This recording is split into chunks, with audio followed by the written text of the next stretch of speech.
Next time you insult a human, make sure it isn't the last thing you ever do.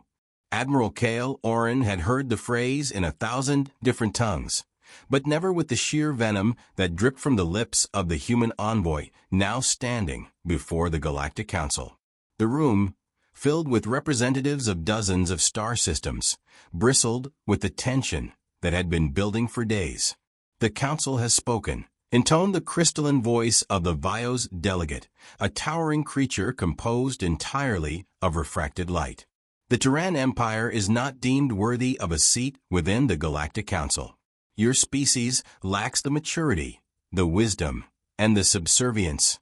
The human cut in, eyes narrowing. His voice, flat and steady, seemed to draw the oxygen from the room. Don't mistake our patience for acceptance. You've spat on our efforts to join your little club for the last time. A murmur swept through the chamber. The Council, a gathering of species that had ruled the galaxy for millennia, had never faced such open defiance. The decision to reject humanity's bid for a seat was almost ceremonial, a formality in a process meant to humiliate the upstart species. The humans had risen too quickly, conquered too much space in too short a time, and they lacked the reverence, the awe that other species showed the Council. The Council's leader, the Khan Prime, more machine than organic, leaned forward, gears whirring with mechanical precision. You dare threaten the Council, human? The human smiled a cold, humorless twist of his lips. No, Prime. We don't threaten.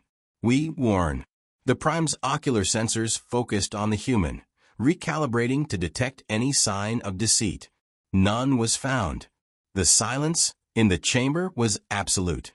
Run, the human said, his voice suddenly soft, almost a whisper.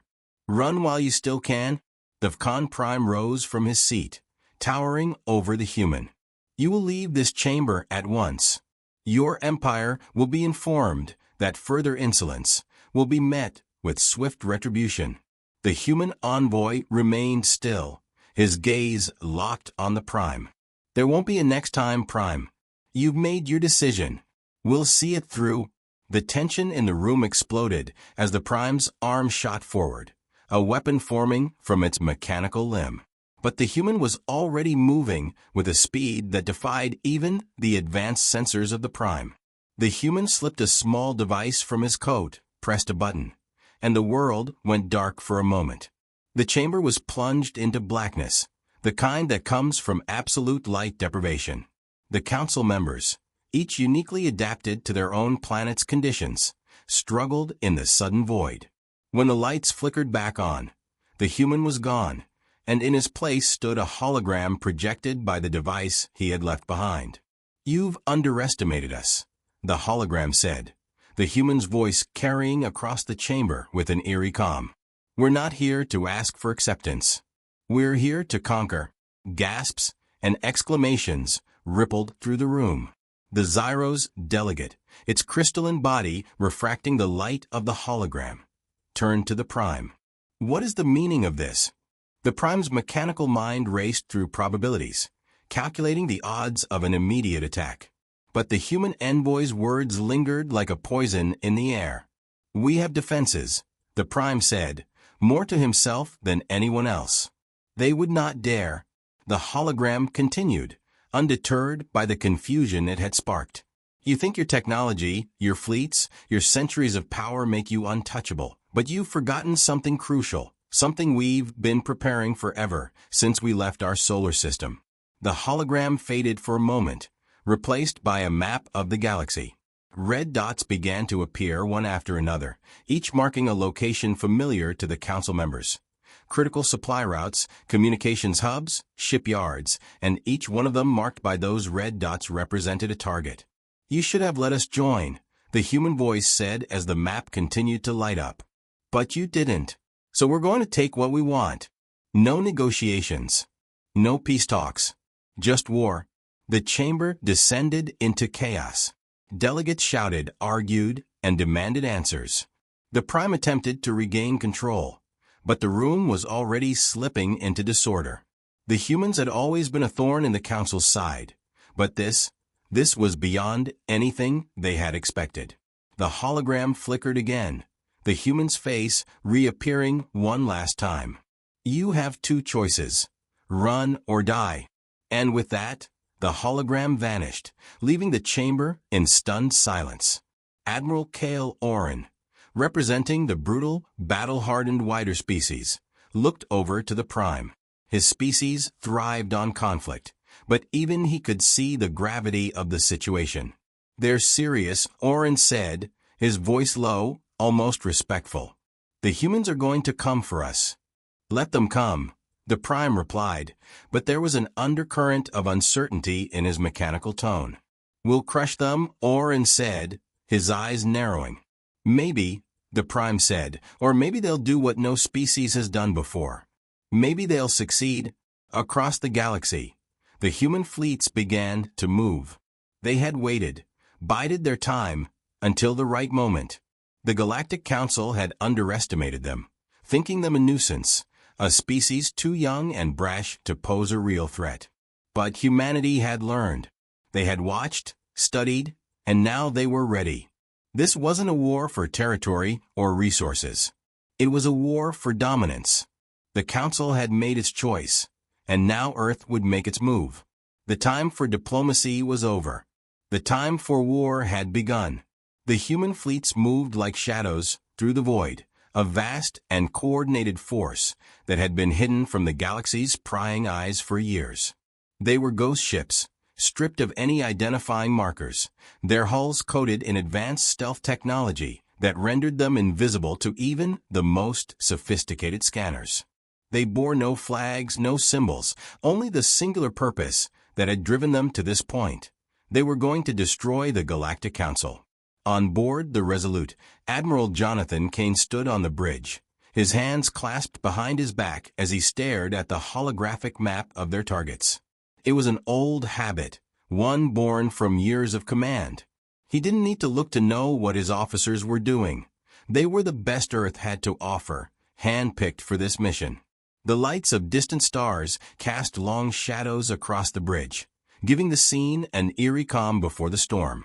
"All fleets are in position, Admiral," reported Captain Holton, his voice crisp and steady. "We're awaiting your orders."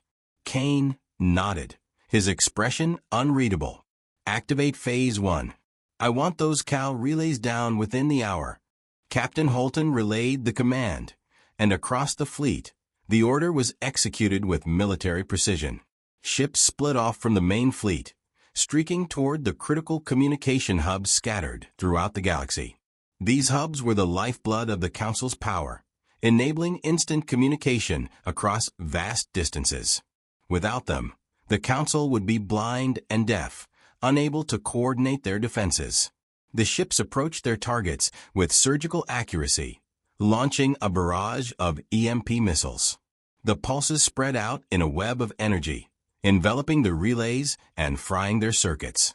In minutes, the galaxy's vast communication network was reduced to silence. The Resolute received confirmation almost immediately. "Comm relays neutralized," Admiral Holton confirmed. Kane allowed himself a rare smile. "Good. Begin Phase 2. Let's see how the Council likes fighting in the dark."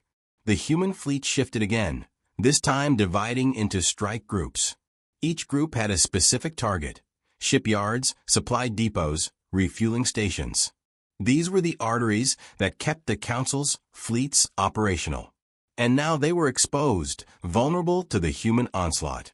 The first strike group, led by the battleship Valiant, arrived at the largest Council shipyard in the Travelin sector. The shipyard, a sprawling complex of docks and dry docks, was protected by a modest fleet of automated defense platforms, along with a few ships in orbit. In peacetime, it was more than enough to deter pirates or insurgents. But this was not peacetime. The Valiant opened fire with its railguns, launching tungsten slugs at a fraction of the speed of light. The slugs tore through the automated platforms before they could even respond, ripping them apart in silent explosions. The other human ships followed suit, bombarding the shipyard with precision strikes.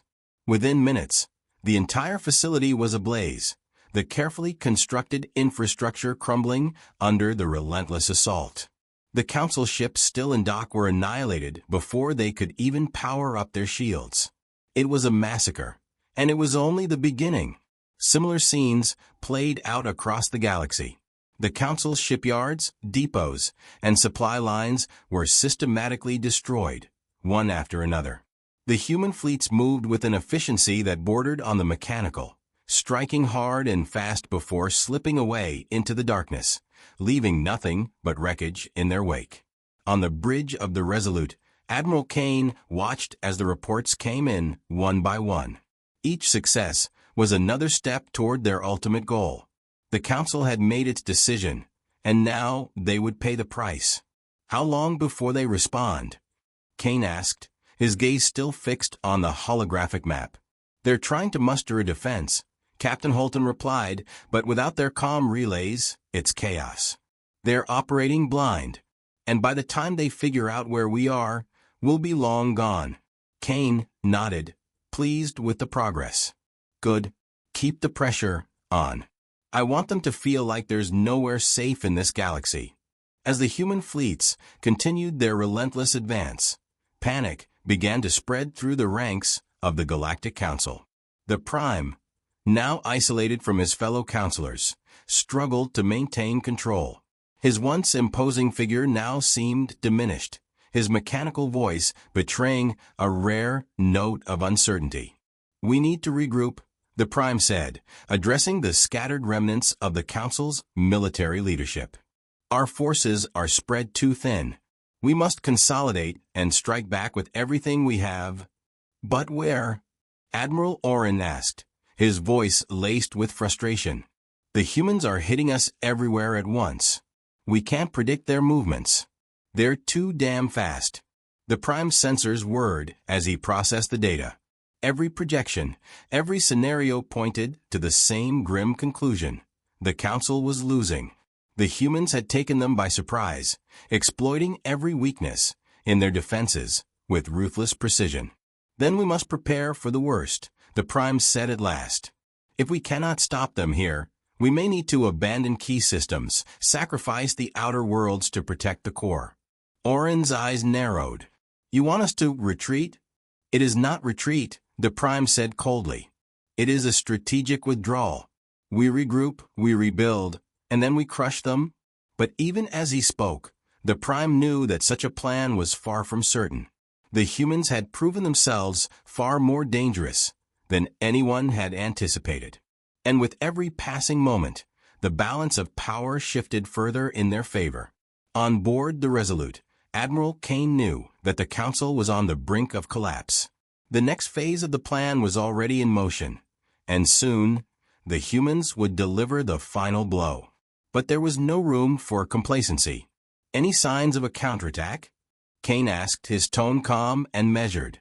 None yet, Holton replied. But they'll come.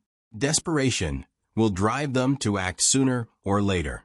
Kane nodded. Let them. We'll be ready. As the human fleets continued their relentless campaign, the galaxy trembled. The Council had made their choice, and now they were reaping the consequences. But Kane knew that the end was still to come. The Council, for all its arrogance and hubris, was not to be underestimated. And humanity's greatest challenge was still ahead. But they were ready.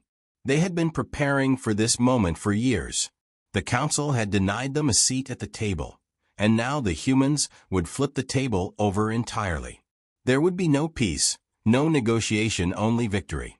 The time for diplomacy was over. The time for war had begun.